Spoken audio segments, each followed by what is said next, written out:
ஸ்மோக்கும் ஸ்வீட்டும் கிளம்புறாங்க. ஸோ நான் மட்டும் அந்த ஓஜி லோக்ங்கிற பண்ணாடையோட இப்போ நான் வந்து சுற்றணும். ஆளை பார்த்தாலே என்ன ஒரு மாதிரி காண்டாக தான் இருக்குது. டேய் ஓகே, பிக் ஸ்மோக் இருந்த காண்டில் ஏற்றிட்டு போயிட்டானுங்க. இந்த நாய் எல்லாரும் மதிக்கணும்னு தான் மதுறானு, பட் ஆனால் எவனும் மதிக்க மாட்டேங்க.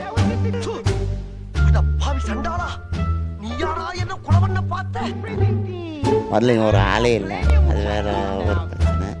நம்ம வந்து கன் எடுத்துக்கோம், இல்லை ஷார்ட் கன்னே இருக்குது. ஷார்ட் கன் ஜெயிலுக்கு போனேன்னே தெரில. அதாவது எங்கேயாவது போய் கேங்ஸ்டர்னு ஒரு கேங்கில் சேர ட்ரை பண்ணியிருப்பான். அங்கே வந்து ஒரிஜினல் போலீஸ் வந்தோடனே டேய் எல்லா கேங்ஸ்டர்ஸும் இங்கே தான் இருக்கீங்களா அப்படின்னு சொல்லிட்டு தூக்கிட்டு போயிருப்பான்.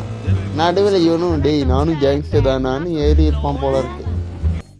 நீ யாரா கோமாளி? இங்க வந்து யாரா? போடுங்க சார், போங்க. இல்ல மறுபடியும் யாரா? போடுங்க. ஹலோ, இங்க வாரியா? நானும் ரவுடியா? ஒண்ணு இந்த ஏரியால பார்த்தே கிடையாது. நான் புது ரவுடியா? ரவுடிங்கிறதுக்கு என்ன ஆதாரம் இருக்கு? ஏய், அவங்க ஈக்குவலா பேசிக்கிட்ட பாக்கல நீ? ஈக்குவலா பேசிக்கிட்டா நீ பெரிய ரவுடியா நீ? நான் இந்த ஏரியாவுல ரவுடின்னு பாமாயிட்டியா? இப்ப நீ ஏத்தறல எவனுமே எனக்கு பயப்பட மாட்டாங்க. சொன்னா